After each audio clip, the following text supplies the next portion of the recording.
You disgusting trash! The words echoed across the motor pool like a gunshot. Elena Morales stood frozen, grease-stained hands trembling, as Staff Sergeant Derek Vance circled her like a predator. 20 soldiers watched, phones recorded. No one moved. You think you belong here? You're nothing but supply garbage. The laughter started, cruel, infectious. But 30 feet away, a man in faded fatigues watched with eyes that had seen real combat. Chief Nathan Cole didn't speak, didn't move, just memorized every face, every word. Because SEALs don't forget, and what happened next would change Fort Blackridge forever. Before we begin, hit that subscribe button and stay until the end of this story, and drop a comment telling me what city you're watching from. I want to see how far Elena's story travels. The heat was already murderous at 0800 hours, but Elena Morales barely noticed. She'd learned to function through discomfort during basic training, hunger, exhaustion, pain. What she hadn't learned was how to function through shame. Hey Morales, you gonna stand there all day looking stupid, or you gonna actually do your job? Staff Sergeant Derek Vance's voice carried across the motor pool like he wanted an audience. He always did. Elena kept her head down, tightening the last bolt on the Humvee's undercarriage. Her hands were steady, despite the adrenaline flooding her system. I'm finishing the pre-deployment checklist, Staff Sergeant, she said quietly. Oh, she speaks, Vance announced to the cluster of recon candidates leaning against the adjacent vehicle. I was starting to think supply rats didn't have vocal cords, just squeaks and excuses. Laughter rippled through the group. Elena recognized most of them. Corporal Matthews, Specialist Chen, Private First Class Rodriguez. All elite recon candidates. All part of Vance's inner circle. She slid out from under the vehicle, wiping her hands on a rag that was already filthy. Checklist's complete, Staff Sergeant. Vehicle's mission ready. Vance stepped closer. Too close. Invading her personal space with the casual confidence of someone who'd never been challenged. Mission ready? Let me guess. You checked the boxes on some computer form and called it good. That's what you people do, right? Paperwork. While real soldiers do real work. Elena's jaw tightened. I physically inspected every component listed in the technical manual, Staff Sergeant. The vehicle meets all operational standards. Did I ask for a speech? Vance's smile was sharp and cold. See, this is the problem with the new military. They let anyone in. Logistics, supply, administration. Half of you can't even do a pull-up, but you get the same uniform as people who actually fight. Staff Sergeant, Where are you from, Morales? Vance cut her off. Originally, I mean, because that accent, that's not Texas. That's not Oklahoma. The question hung in the air like a trap. Ina felt every eye on her. El Paso, Staff Sergeant. Born and raised. El Paso, Vance repeated, drawing out the syllables mockingly. Right. So basically Mexico with a zip code. No wonder you ended up pushing paper instead of carrying a rifle. They probably figured logistics was safer, less complicated. Can't screw up counting boxes, right? The laughter was louder now. Someone in the back, Specialist Chen, pulled out his phone. Elena saw the movement in her peripheral vision and felt her stomach drop.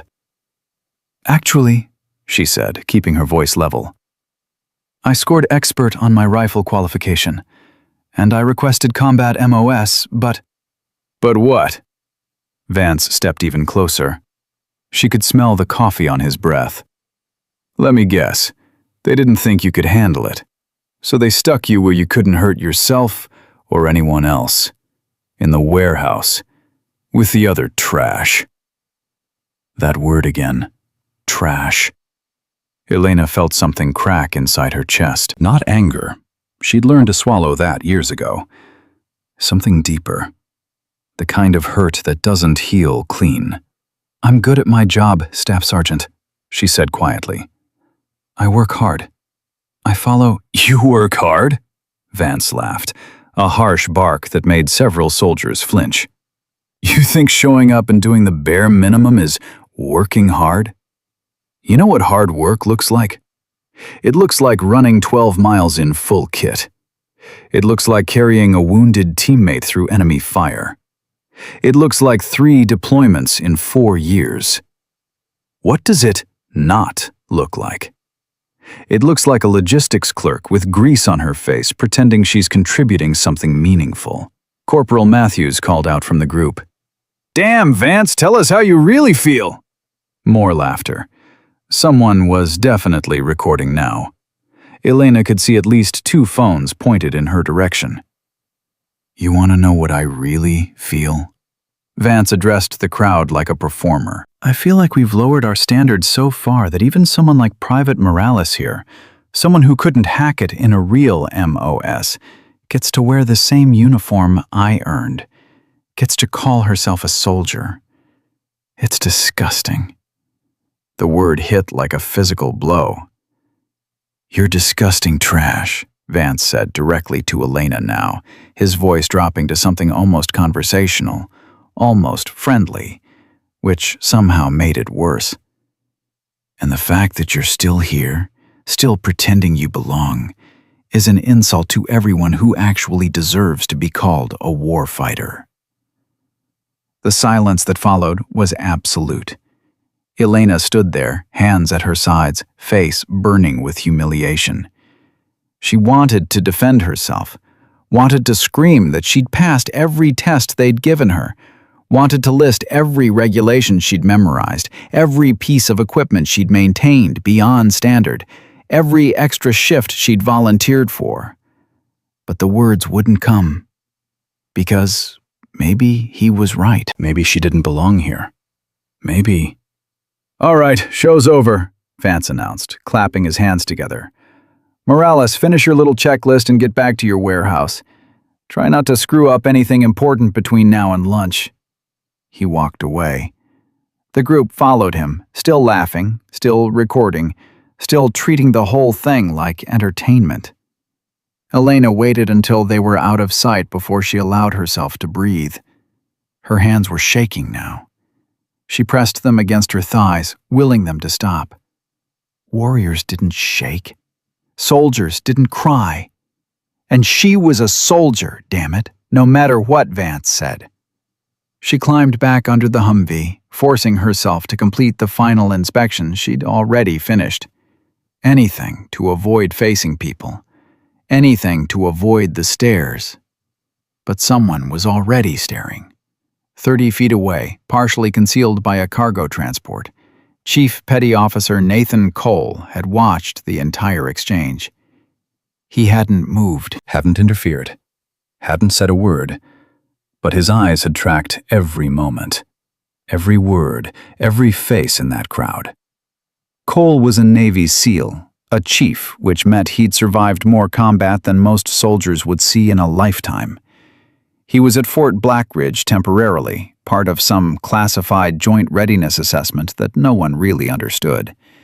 He kept to himself, spoke when necessary, moved through the base like a ghost.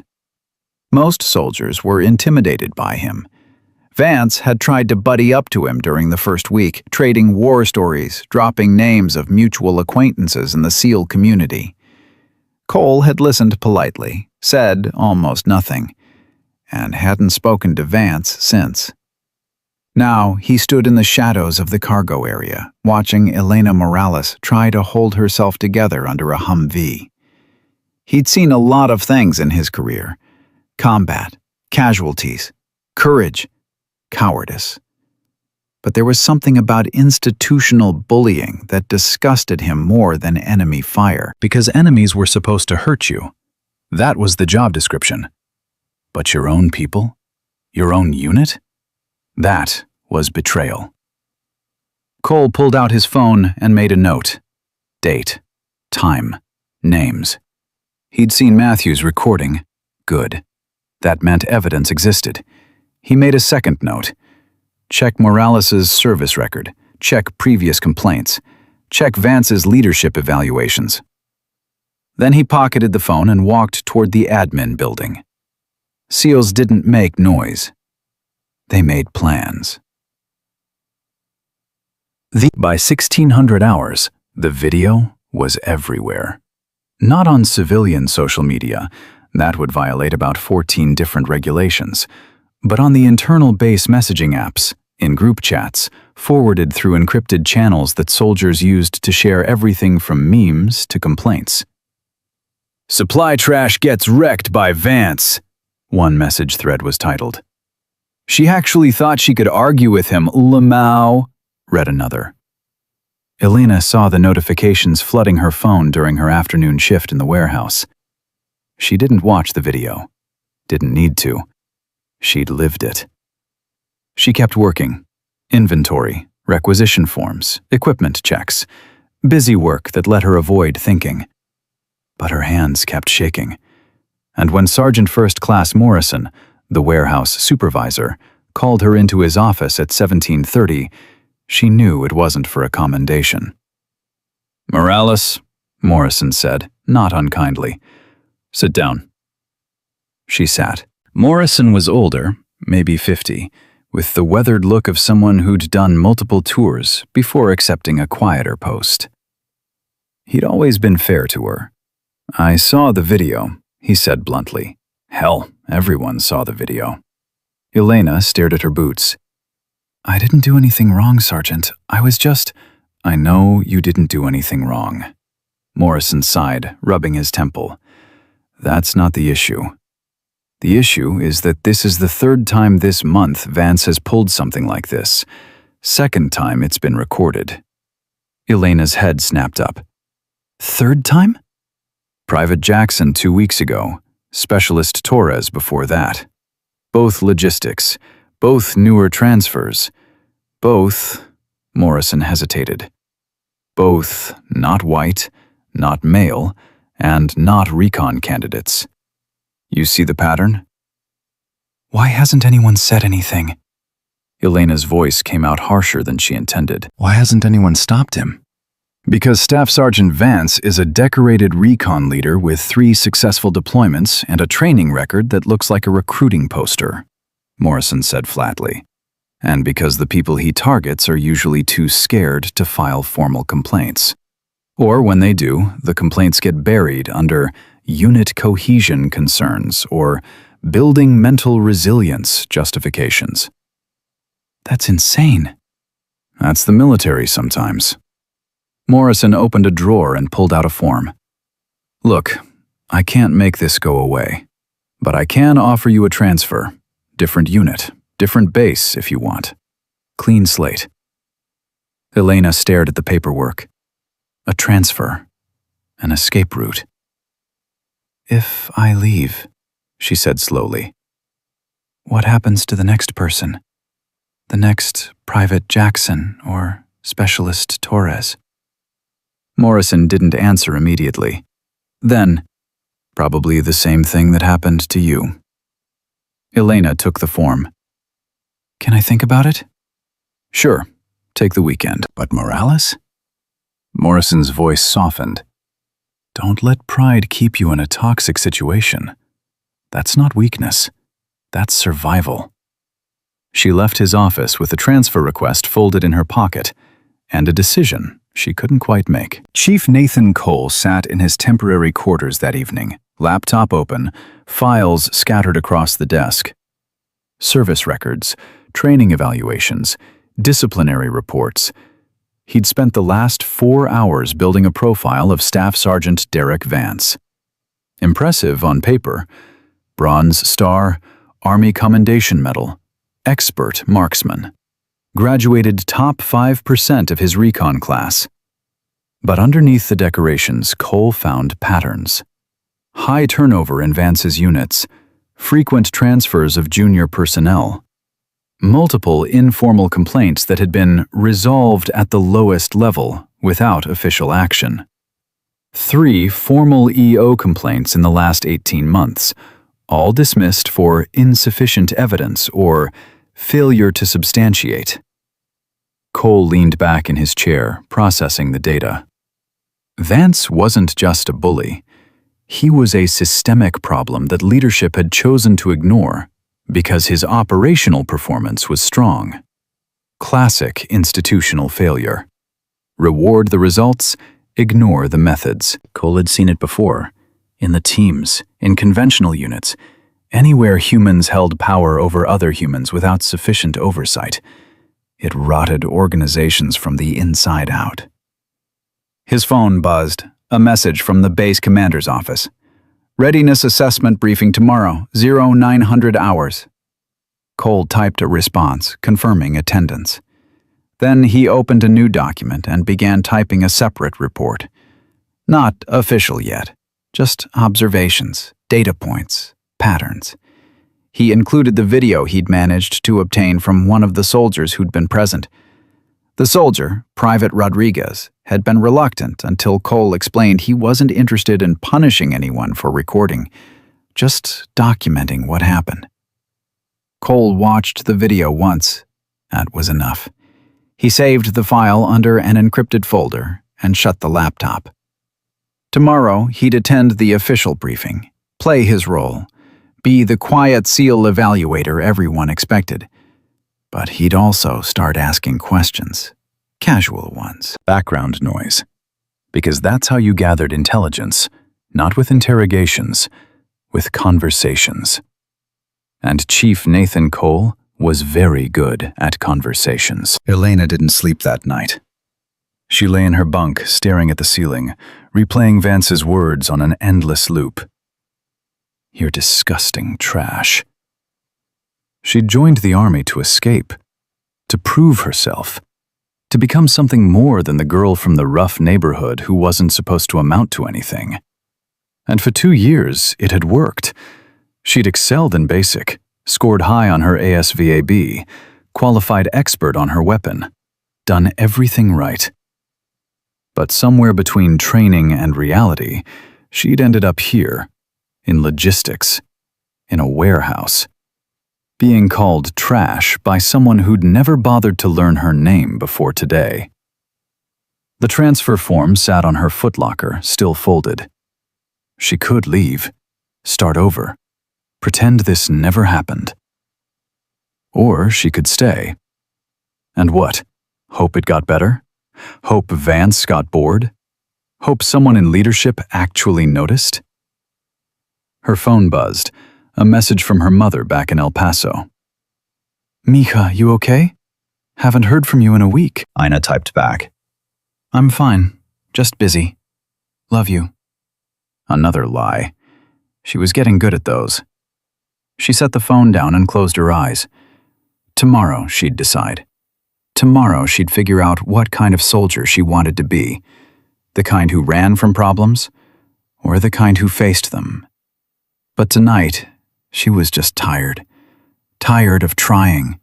Tired of fighting. Tired of pretending that words like trash didn't break something fundamental inside her. Outside her window, the desert wind howled against the barracks. And 30 yards away, in a small temporary office, Chief Nathan Cole was still awake. Still working. Still planning. Because SEALs didn't sleep when there was a mission to complete. And this? This was a mission. Elena showed up for her shift at 0530 the next morning, 2 hours early. Sleep had been impossible anyway. The warehouse was empty, silent except for the hum of industrial lights. She went straight to work, reorganizing supply crates that didn't need reorganizing, checking manifests that had already been checked. Anything to keep her hands busy. Anything to stop thinking about that word. Trash. She was on her third unnecessary inventory count when she heard footsteps. Couldn't sleep either? Elena spun around. Chief Cole stood in the doorway, coffee cup in hand, looking like he'd been awake for days. Maybe he had been. Chief, she straightened instinctively. I didn't know anyone else was here. I'm not here. Cole said simply. And neither are you. Officially. He walked past her, examining the rows of equipment with the casual precision of someone who'd done 1,000 pre-mission inspections. Elena watched him, confused. Can I help you with something, Chief? Maybe. Cole stopped in front of a stack of medical supply containers. How long have you been at Black Ridge? 7 weeks. And before that? Fort Benning, logistics training. Before that, basic at Jackson. Cole nodded slowly, still not looking at her directly. You requested combat MOS originally. Scored high enough on your ASVAB for just about anything. Expert marksman, top 15% of your basic training class. But you ended up here, in supply. Elena's stomach tightened. How do you know all that? Because I looked. Cole finally turned to face her. Your personnel file is impressive, Private. So I'm curious why someone with your scores and aptitude is being called trash by a staff sergeant who barely scraped through his own training requirements. The bluntness of it caught Elena off guard. Chief, I don't think... You're thinking about the transfer. It wasn't a question. Morrison offered it to you yesterday. You've been carrying that paperwork in your pocket for 12 hours, and you still haven't filled it out. Why? That's none of your... Elena stopped herself. You didn't tell a chief what was and wasn't his business. I'm still deciding. No, you're not. Cole's voice was matter-of-fact, almost gentle. You already decided. You just don't like what you decided. Elena felt something crack in her chest. The same thing that had cracked yesterday in the motor pool. What do you want from me, Chief? The truth. Cole set his coffee cup down on a crate. Did Vance target you because you did something wrong? Made a mistake? Failed an inspection? No. Did you provoke him? Disrespect him? Give him any legitimate reason to dress you down in front of 20 soldiers? No, Chief. Then why do you think you deserved it? The question hung in the air like smoke. Elena opened her mouth, closed it, opened it again. I didn't say I deserved it. You didn't have to. Cole's eyes were steady, unwavering. You've spent the last 18 hours wondering if maybe he was right. If maybe you don't belong here. If maybe you are just don't. Elena's voice came out sharper than she intended. Don't say that word. Cole nodded once. Good, because it's garbage, and so is the man who said it. Elena blinked, surprised by the sudden edge in his tone. Staff Sergeant Vance is an operational asset with serious leadership deficiencies, Cole continued. He builds unit cohesion through exclusion, maintains discipline through humiliation, and he targets the people least able to fight back, because bullies always do.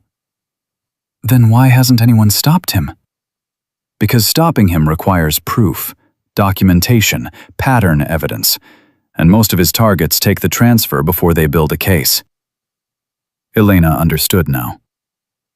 You want me to file a formal complaint? No. Cole picked up his coffee. I want you to do your job, exceptionally well, visibly, where it matters. I don't understand. You will. Cole moved toward the exit, then paused. Question, Private. How good are you at field logistics? Real-time supply chain management under pressure? Elena hesitated. I have never done it outside of training simulations. But the theory, the calculations, route optimization, contingency planning, terrain-based resupply coordination? I know it, Chief. I studied it. I just haven't... Good. Cole's smile was thin, dangerous. Because there's a joint readiness exercise scheduled in 2 weeks, 72 hours, live simulation, mountain terrain, and I'm going to make sure you're running the forward logistics operation. Elena felt her pulse spike.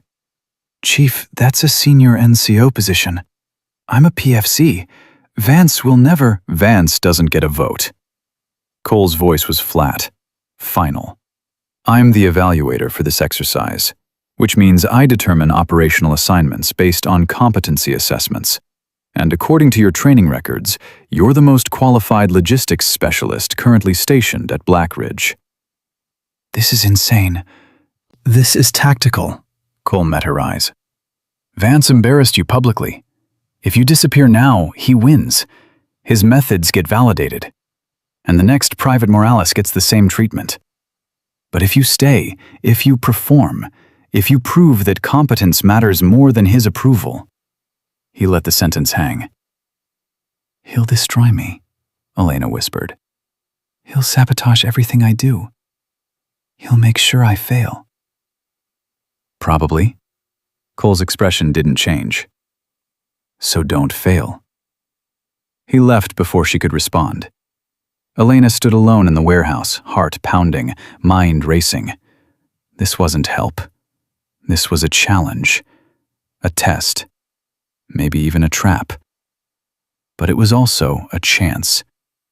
She pulled the transfer form from her pocket, looked at it for a long moment. Then she tore it in half. Chief Cole spent the next 3 days doing what SEALs do best, gathering intelligence. He started with the easy targets, junior soldiers who'd served under Vance but had since transferred or rotated out. Phone calls made from his personal cell, casual conversations that didn't feel like interviews. Private Jackson, now stationed at Fort Hood, confirmed the pattern. He got in my face during a convoy exercise, Jackson said over the phone. Called me hood trash because I'm from Detroit. Said people like me made the Army soft. I filed an EO complaint, but it got kicked back. Insufficient evidence. His word against mine. Did anyone else witness it? Yeah, 5 or 6 guys. But they were all recon, all Vance's people, and none of them backed my version. Cole made notes. You request the transfer, or was it suggested? A long pause. Both. My squad leader said it would be better for everyone if I moved units. Fresh start. Less tension. Translation. Shut up and disappear. Yeah, pretty much.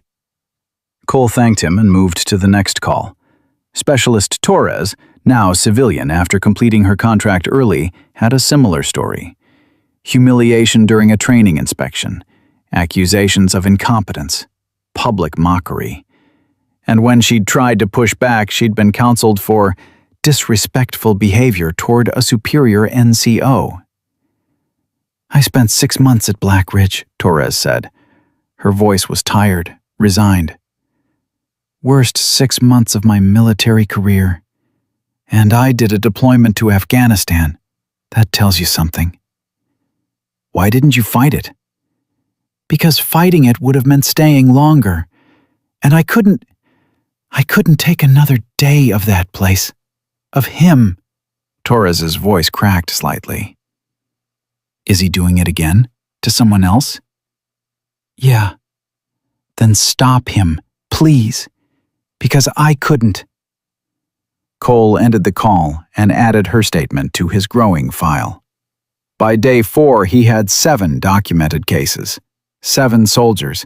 Different backgrounds, different MOS specialties, different units, but all logistics or support personnel, all targeted by Vance, all pressured to transfer rather than escalate.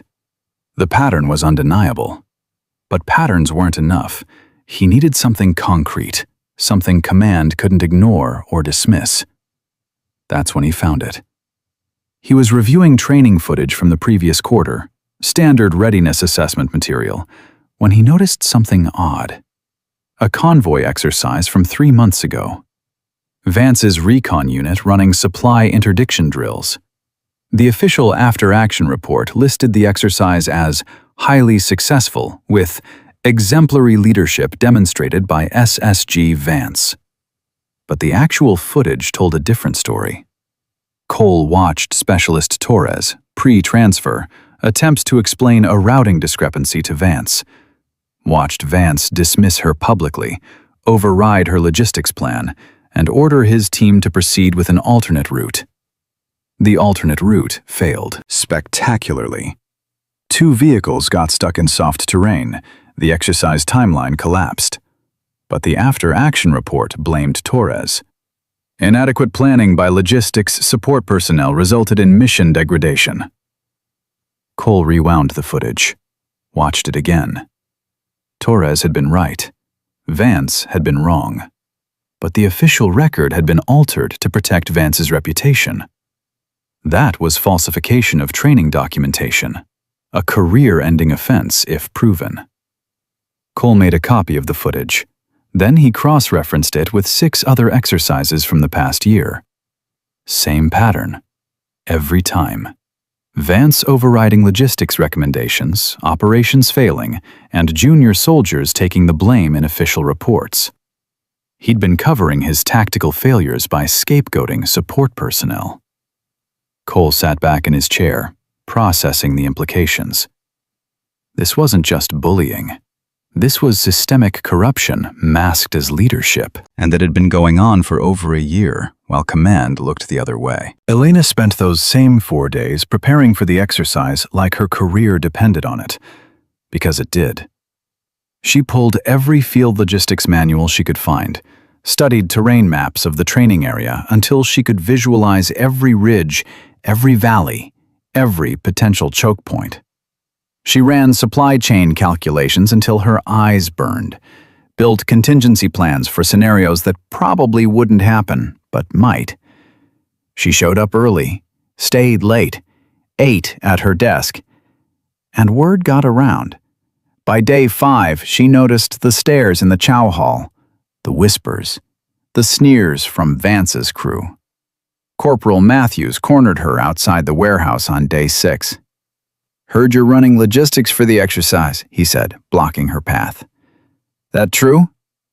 "If command assigns me, yes." Matthews laughed. "You realize you're gonna fail, right? Like, catastrophically. Vance is gonna make sure of it."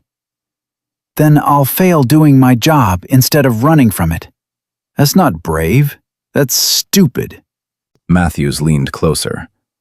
"Take the transfer, Morales. Save yourself the embarrassment." Elena met his eyes. "Get out of my way, Corporal." For a moment, she thought he might actually shove her. Then he stepped aside, shaking his head. "Your funeral." Elena walked past him, heart hammering, hands steady. She was terrified. Absolutely terrified. But she was also done running. The official exercise briefing happened on day 8. Command staff, unit leaders, support personnel, everyone crammed into the briefing room at 0900 hours. Cole stood in the back, watching, evaluating. The base commander, Colonel Hendricks, ran through the exercise parameters. 72-hour live simulation, mountainous terrain, recon units operating in remote areas with extended supply lines. Logistics accuracy would be critical. Then came the assignments.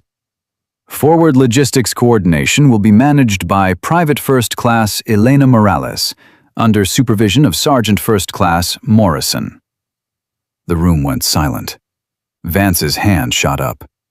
"Sir, with respect, that's a senior NCO position. Morales doesn't have the experience." "The evaluator determined she's the most qualified candidate based on training scores and technical knowledge," Colonel Hendricks interrupted, glancing at Cole. "Unless you're questioning the SEAL assessment methodology, Staff Sergeant?" Vance's jaw tightened. "No, sir." "Good. Then we're done here." The room erupted in muted conversations as people filed out. Elena felt every eye on her, felt the weight of expectation and the certainty of failure pressing down from all sides. Vance walked past her without a word, but the look he gave her was pure venom. Outside the briefing room, Morrison pulled her aside. "You sure about this, Morales?" "No, Sergeant, but I'm doing it anyway." Morrison almost smiled. "Then let's get to work. Because if you're going to do this, you're going to do it right." For the first time in days, Elena felt something other than fear. She felt purpose. Cole caught Vance in the parking lot that afternoon, Staff Sergeant, got a minute? Vance turned, clearly annoyed. Chief, what can I do for you? Just wanted to make sure we're clear on exercise protocols, Cole said casually. All operational decisions need to flow through designated channels. No independent overrides without command approval. That's standard procedure. Good, because I'll be reviewing all communications logs during the after-action assessment. Every order, every decision point, full accountability chain. Vance's expression hardened. You don't trust me to run my own team? I don't trust anyone to run anything without verification, Cole said flatly. That's why I'm here. To evaluate, to document, to make sure standards are maintained. Sounds like micromanagement. Sounds like my job. Cole smiled, but there was no warmth in it. You have a problem with that, Staff Sergeant? Vance held his gaze for 3 long seconds, then forced a smile. No problem, Chief. We run everything by the book anyway. Glad to hear it. Cole walked away, knowing he'd just declared war. Subtle war, professional war, but war nonetheless. And Chief Nathan Cole had never lost a war. The exercise launched at 0400 hours on a Tuesday morning, with temperatures already pushing 90 degrees. Elena sat in the logistics command vehicle, surrounded by radio equipment, digital maps, and 3 different tracking systems. Her hands were steady on the keyboard, but her stomach was churning acid. Morrison sat beside her, coffee in hand, watching her work with the careful attention of someone expecting failure. All units report positions, Elena said into the headset, her voice clearer than she felt. The responses came in one by one. Alpha Team, Bravo Team, Charlie Team, and finally, Vance's recon unit, designated Delta. Delta confirms departure from staging area, Vance's voice crackled through the speaker. Proceeding to checkpoint Bravo via Route 3. Elena checked her screen. Route 3 was the fastest path, but ran through unstable terrain. She'd flagged it yesterday as high risk during her analysis. Delta, recommend Route 5 instead, Elena said carefully. Route 3 has soft shoulder conditions and limited turnaround space if you encounter obstacles. Silence. Then, Vance. Delta copies your recommendation. Proceeding Route 3 as planned. Morrison glanced at her. Elena felt her face flush. Delta, please confirm you're acknowledging the terrain risk assessment. Delta acknowledges, Vance cut her off. We're combat operators, not logistics clerks. We know how to read terrain.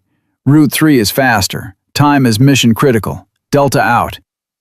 The radio went dead. Morrison leaned back. You documented that exchange? Yes, Sergeant. Good. Because when his team gets stuck, I want it on record that you warned him. Elena wanted to feel vindicated by Morrison's confidence. Instead, she just felt sick. Because if Delta got stuck, men could get hurt, and no amount of documentation would change that. She keyed the radio again. All other units, confirm you're following designated routes per the logistics plan. Alpha, Bravo, and Charlie all confirmed. Elena pulled up the tracking display and watched the GPS markers move across the digital terrain map. 3 units following her routes exactly. 1 unit, Delta, blazing its own trail through questionable ground. How long before we know if Route 3 holds? She asked Morrison. 2 hours. Maybe less if the ground is as soft as you think. Elena settled in to wait, and to pray she was wrong. She wasn't wrong. At 0847 hours, Delta's GPS marker stopped moving. Elena's heart dropped into her stomach. Delta, this is Logistics Command. Request status update. Static. Delta, respond please. More static. Then finally, Corporal Matthews's voice, tight with stress. Logistics, this is Delta. We've got a situation. What kind of situation, Delta? Vehicle 2 lost traction on a downslope. Driver overcorrected. We've got a broken rear axle and 2 injured personnel. One with a possible concussion, one with a shoulder separation. Morrison swore under his breath. Elena forced herself to stay calm. Delta, can you proceed with remaining vehicles? Negative. Terrain's too narrow. Disabled vehicle is blocking the route. We can't go forward or back. Can you winch it clear? We tried. Anchor points are unstable. We need equipment we don't have. Elena pulled up the map, calculating distances and options. Delta was 14 miles from the nearest extraction point. Rough terrain between here and there. Limited helicopter landing zones due to the mountain ridges. Delta, what's your water situation? A pause. Then Matthews again, quieter now. We're short. Staff Sergeant Vance adjusted the loadout yesterday. Said we were carrying excess weight. We've got maybe 6 hours of water for 8 guys in this heat. Elena felt ice spread through her veins. Vance had overridden the supply manifest. Without telling anyone. Without updating the logistics database. Morrison was staring at her now, waiting for her to make a call. Delta, sit tight. We're working on extraction options. Keep your injured personnel in shade if possible, and ration remaining water. Logistics out. She switched to command frequency. This is PFC Morales requesting emergency consultation with Chief Cole. Cole's voice came through immediately, like he'd been waiting for this exact call. Go ahead, Morales. Elena explained the situation in clipped professional sentences. Broken vehicle, injured personnel, limited water, 14 miles from extraction through terrain that couldn't support ground convoy. What are you thinking? Cole asked. Helicopter resupply, medical evacuation for the injured. But the terrain map shows limited LZ options within safe distance of Delta's position. Show me what you've got. Elena transmitted the map data to Cole's terminal. She could hear him processing, calculating, thinking through scenarios with the speed of someone who'd done 1,000 tactical extractions. There, Cole said. Grid reference 3724. Flat ridge approximately 200 meters from Delta's current position. It's tight, but a skilled pilot can land there. Elena zoomed in on the coordinates. He was right. It was barely large enough, but it could work. How did you spot that? I've been staring at this map for 2 days. Because you were looking for perfect LZs, Cole said. I'm looking for good enough LZs. There's a difference. Can you coordinate the drop? Elena pulled up the supply manifest. Medical supplies, water, equipment for vehicle recovery if they had time. She started building the load list, calculating weights, prioritizing based on criticality. I can have a package ready in 20 minutes. Make it 15. Weather's changing. Elena glanced at the meteorological data feed. Cole was right. Dust storm forming to the northwest. If it hit before they could extract Delta, they'd be stuck out there for hours, maybe longer. Copy that, Chief. 15 minutes. She disconnected and immediately switched to warehouse frequency. This is Morales. I need an emergency resupply package assembled immediately. Medical trauma kit, 40 liters of water, vehicle recovery equipment. Ready for helicopter loading in 12 minutes. The warehouse supervisor, a specialist named Kim, responded instantly. On it. We'll have it staged at the helipad. Elena turned to Morrison. I need to brief the pilot personally. The LZ is marginal and... Go, Morrison said. I'll monitor radio traffic. Move. Elena grabbed her notepad and ran. The helicopter pilot was a chief warrant officer named Torres, no relation to the specialist who'd transferred out. She listened to Elena's briefing with the focused intensity of someone who knew that bad information killed people. 200 meters from the disabled vehicle? Torres repeated. That's tight for a dust landing. I know, but it's the only option within their water timeline. Torres studied the map. If I come in from the east, I can use the ridge itself as a windbreak. But I'll need someone on the ground to guide me in. Radio communication might be spotty with the terrain. Delta has an experienced NCO, Elena said. Matthews. He can handle ground guidance. All right. Load is ready? Should be at the helipad now. Torres grabbed her helmet.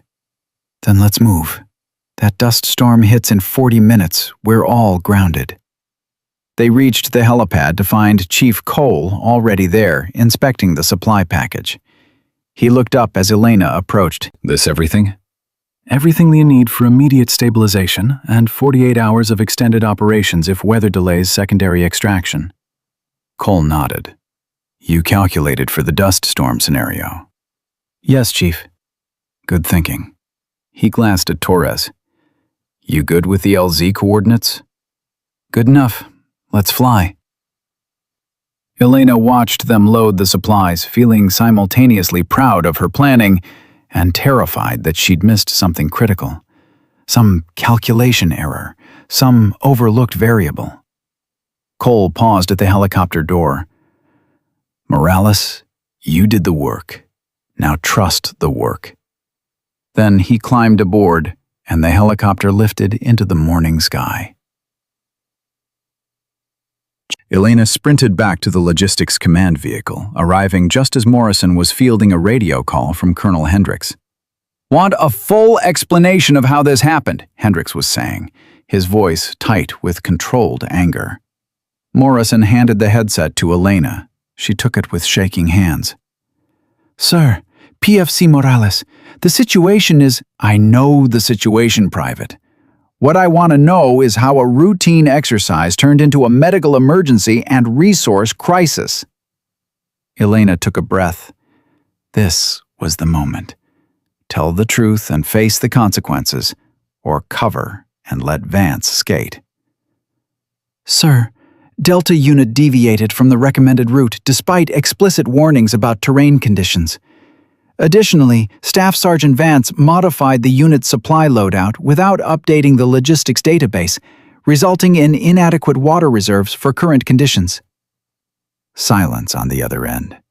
Then, you have documentation of these warnings and modifications? Yes, sir. Radio logs and manifest discrepancies. Everything is time-stamped. Send them to my terminal immediately. And Morales? Yes, sir.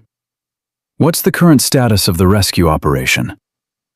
Helicopter is in flight with emergency supplies and medical equipment.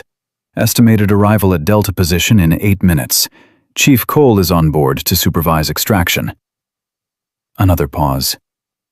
Cole volunteered to fly out there? Yes, sir. Understood. Keep me updated. Hendricks out. Elena handed the headset back to Morrison, feeling like she might throw up. You just threw Vance under the bus, Morrison said quietly. I just told the truth. In the military, those aren't always the same thing. Elena pulled up the tracking display. The helicopter was 5 minutes from Delta's position. The dust storm was 32 minutes out. The math was getting tighter. Her radio crackled. Logistics, this is Delta. We've got eyes on the bird. Copy that, Delta. Chief Cole is on board to assist with coordination. A long pause. Then Matthews. Roger that. Standing by for approach. Elena switched to the helicopter frequency. Air unit, this is logistics. Delta confirms visual contact. LZ is clear for approach. Torres's voice came through, steady despite the wind noise. Beginning approach now. Ground guide, this is air unit. I need you to talk me in. Matthews came on. Air unit, you're approaching from the east. Ridge is to your left. You've got about 30 meters of flat space. Watch the western edge, it drops off quick. Copy, I see it. Elena listened to the back and forth, her hands gripping the edge of the desk. She'd done everything she could, planned every contingency, built every backup scenario. But now it was out of her hands. The radio went silent for 15 agonizing seconds. Then Torres. "We're down. Stable landing. Offloading supplies now." Elena felt something release in her chest. "Copy that, air unit." "Excellent work." Morrison was grinning. "You did it, Morales. We're not done yet. They still need to get those men extracted and— Logistics, this is Chief Cole." His voice cut through her worry like a knife. "I need you to listen carefully. We've got bigger problems." Elena's relief evaporated instantly. "Go ahead, Chief." "I'm looking at Delta's operational logs. Vance didn't just modify the water loadout. He overrode 3 separate logistics recommendations over the past week, including route selection and equipment priorities. And he falsified the documentation to make it look like command-approved decisions." Morrison leaned closer to the radio. "How bad are we talking?" "Bad enough that if we hadn't caught it now, this exercise would have had multiple casualties by day 2. Maybe fatalities if the weather had turned worse." Cole's tone was ice. "Morales, I need you to pull every operational order Delta submitted in the last 72 hours. Cross-reference them with your original logistics plans. Document every discrepancy." "Yes, Chief. But what about the extraction? The injured—" "Already handled. Medical personnel are treating the casualties now. Helicopter will evacuate them in the next pass once we finish supply offload." Cole paused. "But right now, I need you focused on building the evidence file, because when we get back, Staff Sergeant Vance is going to answer some very specific questions about his command decisions." Elena pulled up the database, her fingers flying across the keyboard. Morrison watched over her shoulder as she started compiling the data. Route modifications, 7 instances. Supply adjustments, 12 instances. Safety protocol overrides, 4 instances.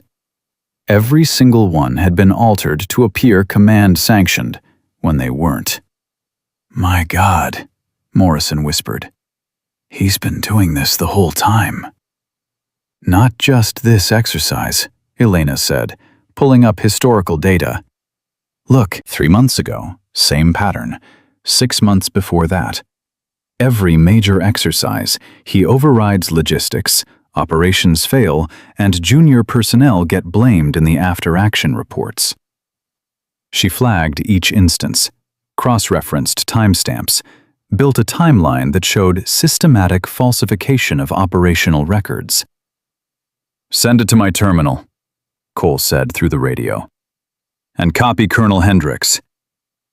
Elena transmitted the file. "Sent, Chief."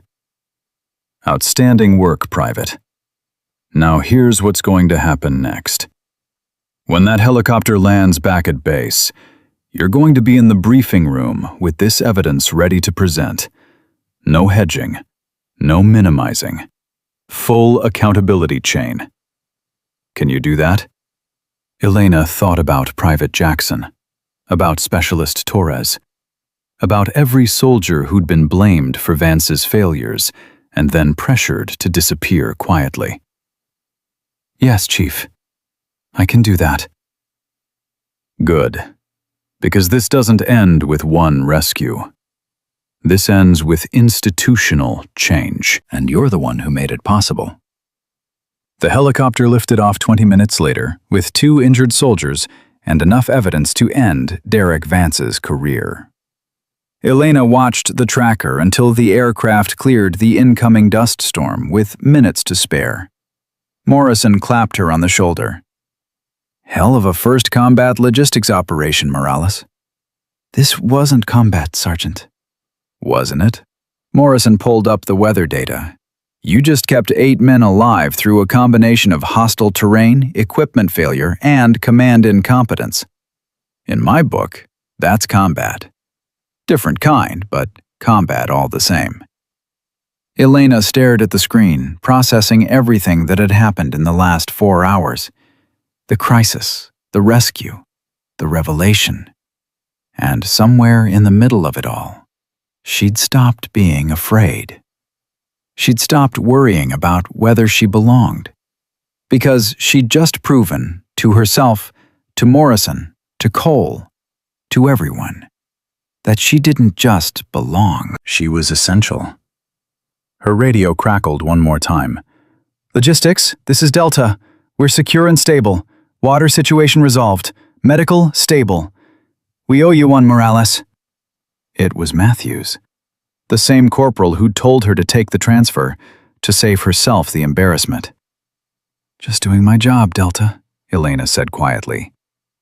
"Yeah, well, you're damn good at it. Delta out." Elena removed her headset and allowed herself exactly 10 seconds to feel proud. Then she got back to work. Because the helicopter would land in 30 minutes, and then the real reckoning would begin. The briefing room was packed by 1400 hours. Word had spread fast. Emergency after-action review following a training incident. Command staff filled the front rows. Unit leaders lined the walls. And at the back, nearly 30 junior soldiers stood watching, including several who'd been at the motor pool that day with their phones out. Ina sat at a table near the front, laptop open, evidence files queued and ready. Her hands were steady now. Her mind was clear. Morrison sat beside her, silent support in uniform. Chief Cole stood near the projection screen, arms crossed, face unreadable. Staff Sergeant Derek Vance entered last, flanked by two of his recon candidates. He looked confident, unbothered, like this was just another routine debrief that he'd survive with his reputation intact. Colonel Hendricks called the room to order. "This review is being conducted following a medical emergency during Exercise Iron Summit. 2 soldiers were injured, and a unit was left stranded in hostile terrain with inadequate supplies." Hendricks's voice was granite. "We're here to determine how this happened and ensure it doesn't happen again. Chief Cole will present the findings." Cole stepped forward. No notes, no preamble. Private First Class Morales established a comprehensive logistics plan for this exercise based on terrain analysis, weather projections, and operational requirements. Her plan included specific route recommendations, supply loadouts, and contingency protocols. Cole activated the projection screen. Elena's original logistics brief appeared. Every unit except Delta followed this plan. Delta, under Staff Sergeant Vance's leadership, deviated from 7 separate recommendations. The result was a broken vehicle, 2 injured soldiers, and a near-catastrophic water shortage. Vance's jaw tightened. "Sir, with respect, combat leaders need flexibility to make real-time tactical decisions. I adjusted the plan based on my operational experience." "You falsified documentation to make it appear those adjustments were command-approved when they weren't," Cole interrupted. His voice was calm, deadly. "You modified supply manifests without updating the logistics database. You ignored terrain warnings from qualified personnel, and you created a situation that required emergency helicopter extraction under deteriorating weather conditions." "That's not—" "It's documented." Cole clicked to the next slide. Radio transcripts appeared. Elena's voice warning about Route 3. Vance dismissing the warning. "Would you like me to play the audio, Staff Sergeant?" The room was dead silent. Vance's face flushed red. "I made a judgment call. The route looked passable, and the water situation was a miscalculation, not intentional." "Let's talk about your miscalculations." Cole pulled up another file. 3 months ago, Exercise Desert Hawk. You overrode logistics recommendations from Specialist Torres. Result? Mission timeline collapse and vehicle damage. Official after-action report blamed Torres for inadequate planning. Torres's name hung in the air. Several soldiers shifted uncomfortably. 6 months before that, Exercise Mountain Forge. You overrode recommendations from Private Jackson. Result: convoy delay and equipment failure. Official report blamed Jackson for Insufficient terrain assessment. Cole's eyes were locked on Vance now. I could go on. I've got documentation going back 18 months showing a pattern of you overriding qualified logistics personnel, operations failing, and junior soldiers taking the blame in official records that you helped write. This is ridiculous, Vance said, his voice rising. Those soldiers made mistakes. I corrected them. That's what leaders do. Leaders don't falsify after-action reports, Colonel Hendricks said quietly. Leaders don't scapegoat junior personnel to protect their own records. Vance spun toward Hendricks. Sir, are you seriously going to take the word of a PFC over a decorated NCO? Over someone with 3 combat deployments? I'm taking the word of documented evidence. Hendricks nodded at Cole. Continue. Cole clicked to the next slide. It was the video from the motor pool. Elena's stomach dropped. For context, Cole said, this is how Staff Sergeant Vance addresses junior personnel who question his decisions. The video played. Elena watched herself standing there, grease-stained and humiliated, while Vance called her disgusting trash. The laughter from his soldiers, the phones recording. The complete absence of any legitimate correction or professional guidance. Just cruelty. When it ended, the silence in the room was suffocating. That soldier, Cole said, pointing at the frozen image of Elena on screen, is the same soldier who saved your men today, Staff Sergeant. The same trash who coordinated a successful emergency extraction under pressure that most senior NCOs couldn't handle. Vance was breathing hard now, his confidence finally cracking. She needed to learn respect. Needs to understand that supply personnel serve the mission. They don't. She served the mission better than you did, Morrison said suddenly, standing up. Every eye turned to him. I've supervised logistics operations for 12 years, 3 deployments. I've worked with hundreds of specialists, and Private Morales is among the top 5% I've ever seen in terms of technical knowledge, attention to detail, and performance under pressure. The fact that you couldn't recognize that says more about your leadership than it does about her competence. Several soldiers in the back were nodding now. Vance looked around the room, finally realizing he was losing. This is a witch hunt. You're using one bad exercise to destroy my career. One bad exercise? Cole's voice cut like a blade. Let me show you something else. He pulled up interview transcripts. 7 soldiers, 7 statements. 7 accounts of targeted harassment, public humiliation, and systematic discrimination. These are soldiers who served under you, Cole said. All support personnel. All targeted for public humiliation. All pressured to transfer rather than file complaints. Some of them left the military entirely because of how you treated them. They were weak, Vance spat. They couldn't handle the standards. They were competent professionals driven out by a toxic leader, Hendricks interrupted. His voice was ice now. And you've been operating this way for over a year while command looked the other way because your operational metrics looked good on paper. Sir, sit down, Staff Sergeant. Vance sat. Hendricks stood, addressing the entire room now. Leadership isn't about operational success at any cost. It's not about building your reputation on the backs of junior soldiers. It's about mission accomplishment through professional competence and mutual respect. He paused, letting that sink in. We failed here. Command failed. We saw the transfer requests. We heard the complaints. And we chalked it up to unit culture issues or adjustment difficulties, instead of recognizing a systemic leadership problem. He turned to Elena. Private Morales, stand up. Elena stood, her heart hammering. You demonstrated exceptional professional competence today under circumstances that would challenge personnel twice your rank. You saved lives through preparation, knowledge, and calm decision-making.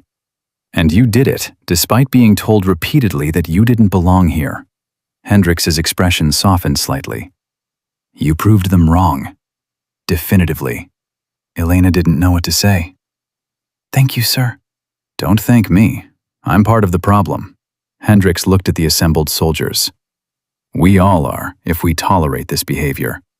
If we reward results and ignore methods, if we let talented soldiers get driven out because they don't fit someone's narrow definition of warrior. He turned back to Vance. Staff Sergeant Vance, you are relieved of leadership responsibilities pending formal investigation into multiple allegations of misconduct, falsification of official documents, and violations of Article 92 and Article 93 of the Uniform Code of Military Justice.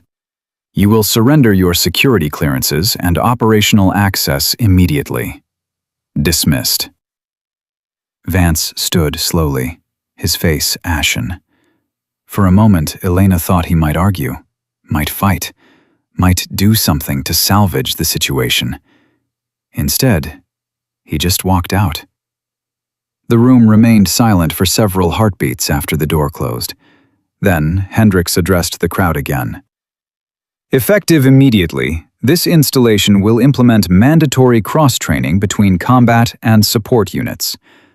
Anonymous reporting channels will be reinforced and taken seriously, and every after-action report will be independently reviewed for accuracy before it becomes official record. He paused. Culture doesn't change overnight, but it changes when we decide institutional integrity matters more than protecting individual reputations. The briefing ended 10 minutes later. Soldiers filed out in small groups, talking in hushed voices. Elena started packing up her laptop when she noticed Corporal Matthews approaching. He stopped in front of her table, looking uncomfortable. I recorded that video, he said quietly. At the motor pool. I thought it was funny. I'm sorry. Elena looked up at him. You want forgiveness? I want to do better. Matthews glanced at Morrison, then back to Elena.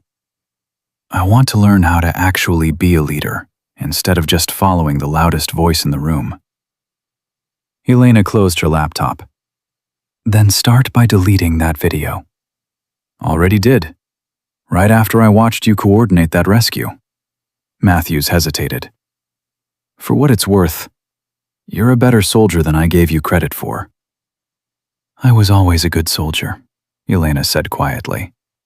You just weren't paying attention. Matthews nodded once and walked away. Morrison waited until he was gone. You handled that well.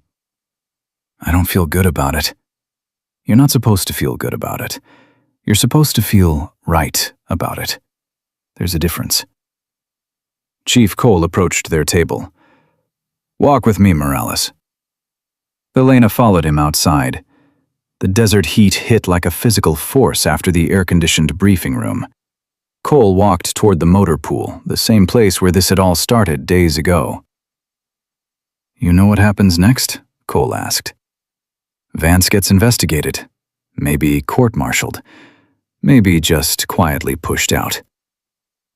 And then what? Elena thought about it. Nothing changes. Someone else takes his place. Different name, same methods.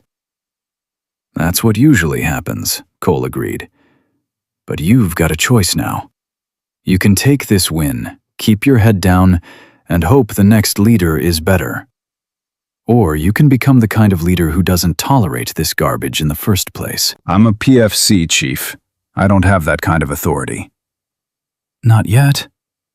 Cole stopped walking and faced her. But you will. You've got the competence, you've got the courage, and after today, you've got credibility. So the question is, what are you going to do with it? Elena looked around the motor pool. The same space where she'd been humiliated, where she'd felt like nothing. I'm going to make sure the next Private Morales doesn't have to go through this alone, she said. Cole smiled. It was the first genuine smile she'd seen from him. Good answer. 2 days later, the exercise resumed with a new Delta team leader, a master sergeant named Williams, who'd been pulled from another unit. His first action was to request a meeting with Elena to review the complete logistics plan and ask questions about contingencies. His second action was to follow every recommendation she made.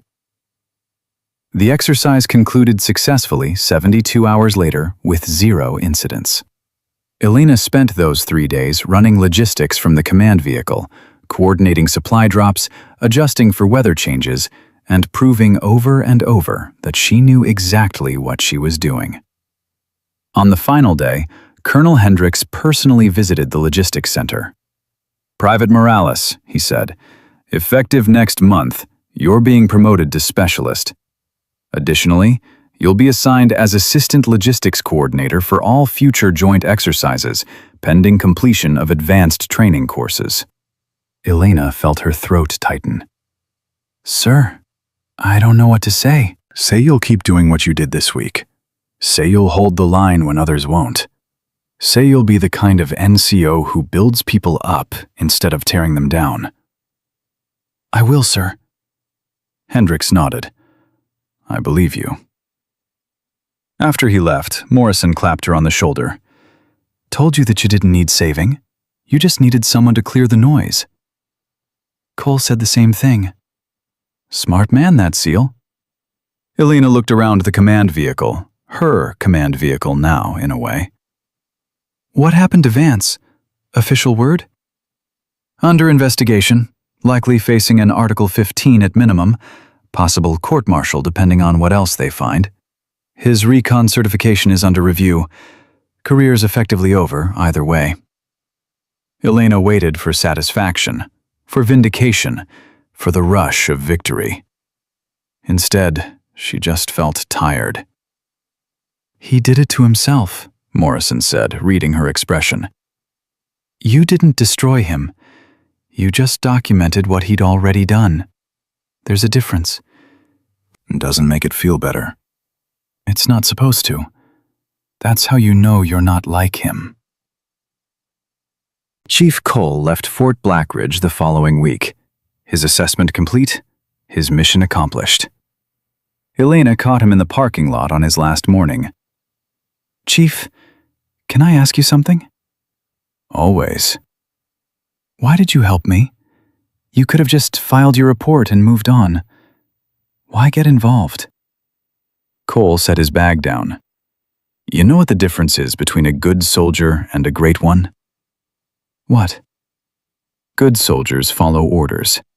Great soldiers understand that sometimes the mission isn't the operation. Sometimes the mission is protecting the people trying to complete the operation."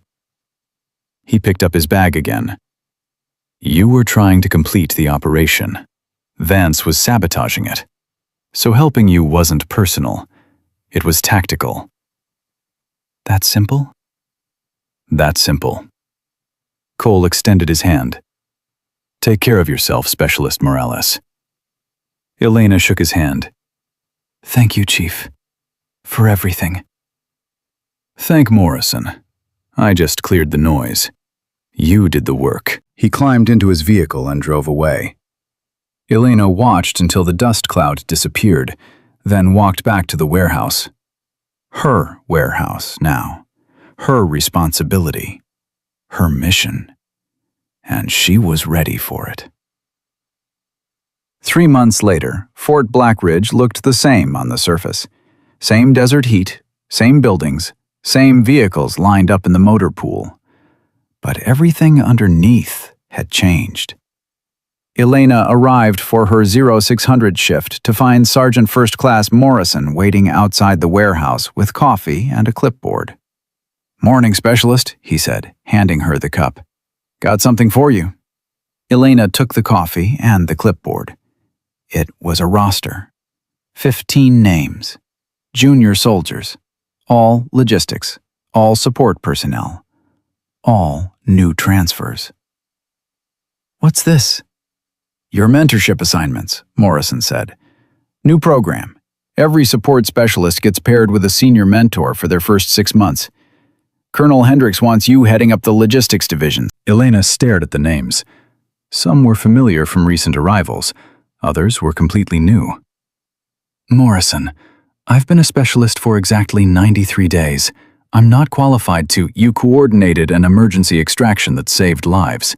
You exposed systemic corruption at significant personal risk. And you did it with more professionalism than NCOs twice your age. Morrison smiled. You're qualified. Trust me. What if I screw up? What if I give them bad advice, or then you'll learn from it and do better next time? That's what actual leadership looks like. Morrison tapped the clipboard. They report to you starting Monday. Get your training plan ready. He walked away before Elena could argue further. She looked down at the roster again. 15 soldiers who would be looking to her for guidance. 15 people who needed someone to teach them that competence mattered more than politics. That dignity wasn't weakness. Her phone buzzed, a message from a number she didn't recognize. Heard you got the mentorship assignment. Congratulations. You earned it. Torres. Elena stared at the message. Specialist Torres. The one who'd left because she couldn't take another day of Vance's harassment. She typed back, "Thank you. I'm going to make sure what happened to you doesn't happen to them." The response came immediately. "I know you will. That's why I'm coming back." Elena's heart jumped. Coming back where? Blackridge. Re-enlisted last week. Report date is in 2 months. Figured if things were changing there, I wanted to be part of it. Elena felt something crack open in her chest. Not sadness, not pain. Something closer to hope. "I'll make sure you get a fair shot this time," Elena typed. "Just make sure I get a real shot. No special treatment, no pity assignments. I want to earn my place." Deal. Elena pocketed her phone and walked into the warehouse. Her warehouse. Her responsibility. Her team. And for the first time since arriving at Fort Blackridge, she felt like she actually belonged there. The first real test of the new culture came 2 weeks later during a joint training briefing. Elena stood at the front of the conference room, presenting logistics coordination protocols to a mixed group of combat and support personnel. Most were receptive, some were openly skeptical, and one, a newly arrived recon candidate named Specialist Briggs, was actively hostile. "No offense," Briggs interrupted halfway through her presentation, "but why are we taking tactical advice from supply?" The room went quiet. Elena felt every eye turned toward her, waiting to see if she'd fold, if she'd apologize, if she'd prove that maybe Vance had been right after all. Instead, she looked Briggs directly in the eye. "Because supply kept 8 recon soldiers alive when their combat leader's arrogance almost killed them," Elena said calmly. "And because tactical success requires logistics precision." You can be the best shooter in the world, but if you run out of ammunition because you ignored the supply chain, you're just an expensive paperweight. Nervous laughter rippled through the room. Briggs's face flushed. "I've been through recon training. I know what combat looks like." "Congratulations," Elena cut him off. "So have I. Expert marksman, top 15% of my class. And I chose logistics because I'm smart enough to know that wars are won by people who can think 3 steps ahead, not just people who can run fast and shoot straight." Master Sergeant Williams, the Delta team leader who'd replaced Vance, spoke up from the back. "Specialist Briggs, I've worked with Specialist Morales on 2 major exercises now. She's saved my ass both times with planning I didn't even know I needed. So I'd suggest you shut up and learn something." Briggs sat down. Hard. Elena continued the briefing without missing a beat. After the meeting, Williams caught her outside. That was well handled. I probably shouldn't have been that blunt. You should have been exactly that blunt. These kids need to understand that respect goes both ways. Williams paused. I heard you're running the new mentorship program. Starting Monday. Good, because half my team doesn't understand the difference between leadership and bullying. They need to see what the alternative looks like. You want to send them to me? I want to send them to cross-training sessions where they learn that logistics specialists aren't there to serve them. They're there to enable the mission. And if combat operators can't respect that, they're not operators. They're just assholes with guns. Elena almost laughed. I'll set up the training schedule. Appreciate it. Williams started to walk away, then turned back. And Morales, for what it's worth, I'm glad you stayed. Place needed someone like you. The formal results of Vance's investigation came down 6 weeks after the incident. Article 15, non-judicial punishment, reduction in rank to sergeant, forfeiture of pay, and reassignment to a non-leadership position at a different installation. Not a court-martial, not a dishonorable discharge. Just enough punishment to end his career progression without destroying it entirely. Elena heard the news in Morrison's office. She'd expected to feel satisfaction, victory, justice served. Instead, she felt nothing. You look disappointed, Morrison observed. I thought there'd be more consequences. There are. His reputation is destroyed. His career is over. Every unit he gets assigned to will know what he did, and he'll spend the rest of his service time in positions where he can't hurt anyone. Morrison leaned back in his chair. That's not nothing, Morales. It doesn't feel like enough. Justice rarely does. But it's not about what feels satisfying. It's about what stops the behavior and protects future soldiers. Morrison pulled up a file on his computer. You want to know what's enough? 7 soldiers who transferred out because of Vance have requested to return to Blackridge. Torres is just the first. The others are coming back because they heard things changed, because they heard there's actual accountability now. Elena felt her throat tighten. 7? 7. Because of what you started. Because you didn't take the easy transfer when everyone expected you to. Morrison closed the laptop. That's what enough looks like. Not one guy getting punished. An entire culture shifting. Elena nodded slowly. What happened to the soldiers who were with him? Matthews and the others? Matthews requested transfer to a different unit. Said he needed a fresh start away from people who remembered who he used to be. I approved it. Morrison paused. But before he left, he submitted a written apology to you. It's in your personnel file if you want to read it. I don't need to read it. Good. Because forgiveness isn't about them feeling better, it's about you moving forward. Monday morning arrived with Elena standing in front of 15 new soldiers in the warehouse training area. They looked nervous, young, uncertain whether this mentorship program was real support or just another layer of military bureaucracy. Morning, Elena said. I'm Specialist Morales.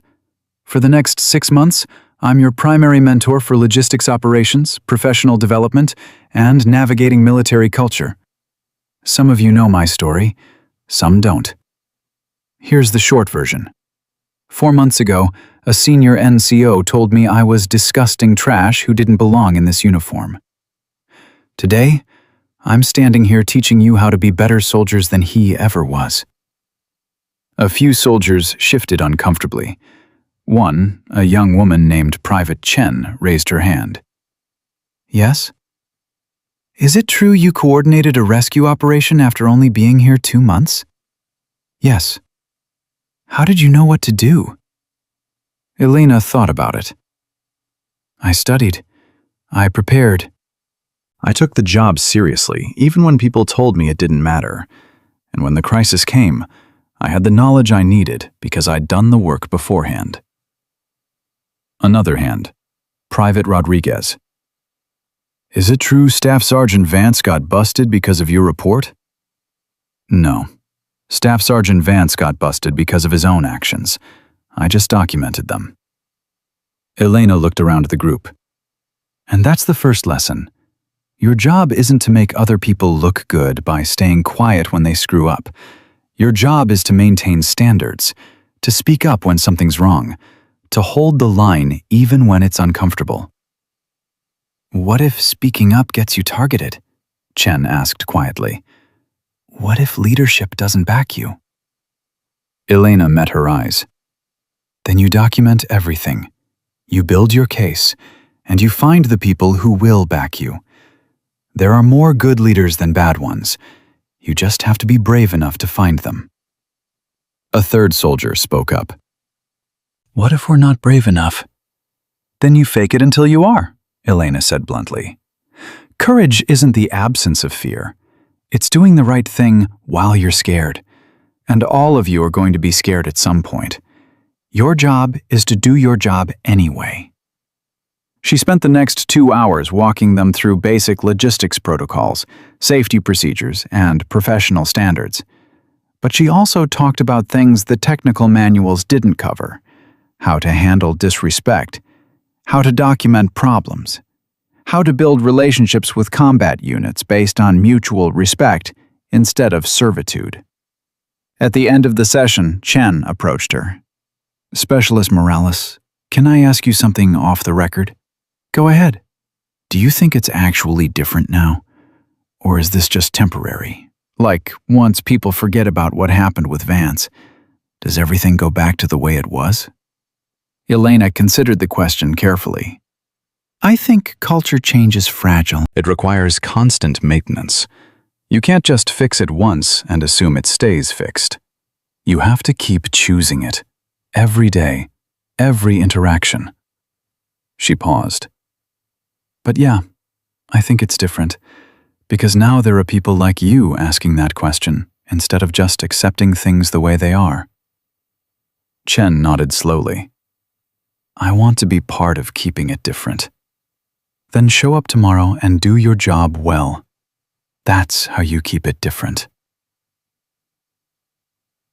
3 months into the mentorship program, Colonel Hendricks requested a progress briefing. Elena stood in his office with Morrison, presenting data on the new soldiers' performance metrics, training completion rates, and cross-unit collaboration scores. Impressive numbers, Hendricks said, reviewing the charts. Retention is up 12% among junior logistics personnel. Performance evaluations are stronger across the board, and I'm getting positive feedback from combat unit leaders about improved coordination. The soldiers are doing the work, sir, Elena said. I'm just providing structure. Don't diminish what you've built here, Specialist. Hendricks set down the report. You've created a model that other installations are asking to replicate. I've had 3 base commanders contact me about implementing similar mentorship programs. Elena felt her pulse quicken. Sir? Army-wide policy change takes time, but grassroots programs that show measurable results, those spread fast. Hendricks smiled slightly. You're not just changing Black Ridge, Morales. You're changing how the Army thinks about professional development for support personnel. Morrison was grinning. Elena felt simultaneously proud and terrified. What does that mean practically, sir? Means you'll be doing more briefings, more documentation, probably some travel to other bases to present your program. Hendricks leaned back. And it means you're on the promotion fast track. Sergeant by this time next year if you keep performing at this level. Sir, I'm not sure I'm ready. You weren't ready 4 months ago either, but you did it anyway. Hendricks's expression turned serious. Leadership isn't about feeling ready, Specialist. It's about being willing to step up when the mission requires it. And this mission requires you. That evening, Elena sat alone in the warehouse, reviewing mentorship notes and planning next week's training schedule. Her phone rang. Unknown number. This is Specialist Morales? Specialist, it's Chief Cole. Elena sat up straight. Chief, I didn't expect to hear from you. Just checking in. Heard about the mentorship program. Heard you're doing good work. How did you even hear about it? You left months ago. SEALs have long memories and good networks. Cole's voice carried a hint of amusement. Plus, Colonel Hendricks copied me on the progress reports, wanted my assessment of whether the program was sustainable. And? And I told him it was sustainable, as long as you were running it, but that the real test would be whether the culture held after you moved on to your next assignment. Elena hadn't thought about that, about leaving, about what happened to all this work if she got orders somewhere else. I don't know if it will hold, she admitted. Neither do I, Cole said honestly. But here's what I do know. You proved that one person can make a difference if they're willing to stand up when everyone else is sitting down. And you proved that competence matters more than popularity. Those lessons don't disappear when you leave. They get carried forward by the people you taught. What if I didn't teach them well enough? Then someone else will. Because that's how culture shifts. Not one perfect leader changing everything, but dozens of decent people making slightly better choices than the generation before them. Elena thought about Private Chen asking if things were really different, about Torres coming back, about 7 soldiers choosing to return because they believed change was possible. I hope you're right, Chief. Me too, Cole said. Now get back to work. Those soldiers need you focused, not philosophical. He hung up before she could respond. Elena smiled and returned to her planning notes. 6 months after the incident, Elena stood in the same motor pool where Vance had humiliated her. But this time, she wasn't alone. Private Chen stood beside her, running through a vehicle inspection checklist. The young soldier was meticulous, careful, checking every component twice. This bolt is loose, Chen said, marking it on her tablet. Good catch. What's the remedy? Tighten to specification, re-inspect after the next operational cycle, and document it in the maintenance log. Perfect. Why do we document it? Because patterns matter. 1 loose bolt is maintenance. 3 loose bolts on the same vehicle type is a manufacturing defect that needs higher level attention. Elena nodded, proud. You're learning. A group of recon candidates walked past, led by Master Sergeant Williams. One of them, a private first-class Elena didn't recognize, stopped. Hey, you the logistics specialist who ran that rescue operation last year? Elena tensed instinctively. Yeah. Why? Williams told us about it in leadership training. Used it as an example of how combat operators need to respect support personnel because you never know when you'll need them to save your life. The soldier extended his hand. I'm PFC Martinez. Just wanted to say thanks for setting the standard. Elena shook his hand, surprised. Just did my job. Yeah, well, apparently a lot of people weren't doing theirs before you showed them how. Martinez nodded at Chen. You training her? She's training herself. I'm just providing guidance. Martinez smiled and jogged to catch up with his unit. Chen looked at Elena with wide eyes. That was weird. What was? Recon candidates showing respect? Like, actual respect, not fake professional courtesy. Get used to it, Elena said, because that's what the culture looks like when people actually care about the mission more than their egos. They finished the inspection and walked back toward the warehouse. Ina noticed Chen watching her. What? Nothing, just thank you for not giving up, for staying when you could have left, for making this place better. Elena thought about the transfer request she'd torn in half 6 months ago, about the choice she'd made to stay and fight instead of run and hide. Thank you for making it worth staying, Elena said quietly. They walked into the warehouse together. Outside, the desert sun blazed down on Fort Blackridge. The same buildings, the same heat, the same challenges. But underneath, something fundamental had shifted. Because one person had decided that dignity mattered more than comfort, that competence mattered more than approval, that standing up mattered more than fitting in. And that choice, that single, terrifying, necessary choice, had changed everything. The culture at Fort Blackridge wasn't perfect. It probably never would be. But it was better. And better was enough to build on. Elena Morales had been called trash by someone who thought cruelty was leadership. But she'd proven that real leadership wasn't about tearing people down to build yourself up. It was about lifting people up so the mission succeeded. Staff Sergeant Vance had tried to break her. Instead, she'd broken a system that protected bullies and punished victims. And in doing so, she'd built something stronger in its place. Not revenge, justice. Not personal victory, institutional change. Not one soldier saved, a generation of soldiers empowered. Because Elena Morales understood something that Vance never would. The real enemies weren't the people who challenged you. They were the systems that allowed cruelty to thrive unchecked. And the real warriors weren't the ones who fought other people. They were the ones who fought for other people. Elena had started as a target. She'd become a leader. And Fort Blackridge would never be the same because of it. That was justice. That was victory. That was enough.